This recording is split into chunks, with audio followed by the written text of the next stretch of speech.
Transhumanca, një nga praktikat më të hershme të jetës rurale në Shqipëri, po vlerësohet gjithnjë më shumë si një pasuri kulturore dhe ekonomike, por njëkohësisht edhe si një traditë në rrezik për shkak të ndryshimeve sociale dhe zhvillimeve globale.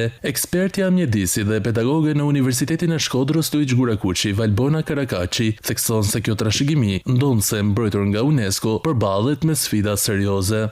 Padyshim që është në rrezik, ajo ndihet në cilësinë e jetës sonë, në cilësinë e ushqimeve që konsumojmë, në cilësinë e produktit shpirtëror që zhvillohet sot në këtë hapësirë, sidoqoftë dinamikat e zhvillimit janë të atilla që ekspeditat tona kanë treguar që kemi takuar edhe fëmijë barinj, fëmijë që e dëshirojnë jetën pastorale. Ndërkohë për Universitetin Luiç Gurakuçi, ruajtja e trashëgimisë baritore dhe forcimi i identitetit kulturor mbeten prioritete të rëndësishme. Në kuadër të saj u organizua edhe një konferencë shkencore ndërkombëtare. Rektori Tonin Gjuraj theksoi se kërkimi shkencor dhe bashkëpunimi ndërkombëtar janë thelbësor për promovimin dhe mbrojtjen e kësaj tradite.